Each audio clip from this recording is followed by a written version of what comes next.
Hello, Orhanga Province's settlers. I am greeting from Timur Erdem School. Our Orhanga Province is celebrating gorgeous historical 90 years. Now that colleagues of Timur Erdem School of Arva Kherson is joining the champion to spread the history, pride, culture and traditions. сайн байцгаана уу? Нийт 10 дээрчүүд Орхангачуудаа энэ өдрийн мэндийг хүргье. Миний Орхангаа энд Timur Erdem сургууль нэгдэж Арва Хэр хотынхоо түүхэн үүслийн талаар товчхон мэдээлэл өгье. За манай Арва Хэр хот бол 300-аад гаруй жилийн түүхтэй ийм хот. За анх үүсэл нь бол одоогийн Гандан бонцглон хийдийн үүсэл хөгжилтэй холбоотой. За Арва Хэр хот маань 2017 онд 290 жилийн тэмдэглэсэн.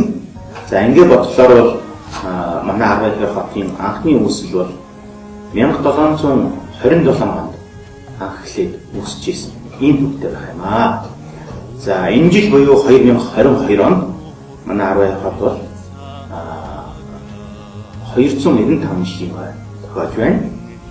За ингээд Арва Хэр хот гэдэг нэрийг бол хожим авсан 1924 онд анхны захиргааны байгууллага гэж Арван талынхаа нэрээр нийтлэгдэж ингээд Арва Хэр хот гэсэн нэртэй болжээ.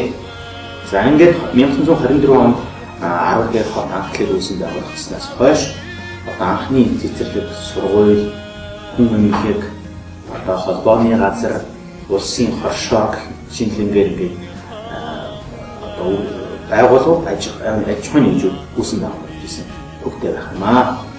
За ингээд одоо тэр цагаас хойш хөгжиж явсаар өнөөдөр бол Арва Хэр хот маань нийтдээ 35 мянган гаруй хүн амтай одоо Монгол улсынхаа томоохон хотуудын нэг болжээ.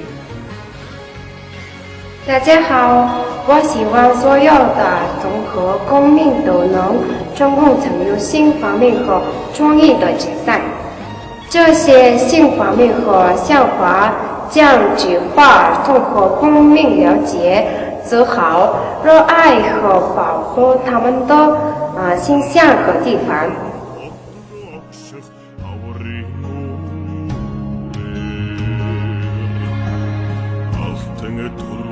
Хөрсөн түлхэн алсын одшиг түгсэн байнаг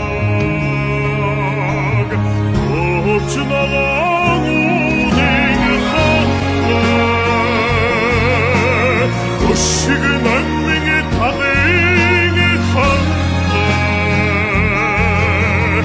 удам цэнхэр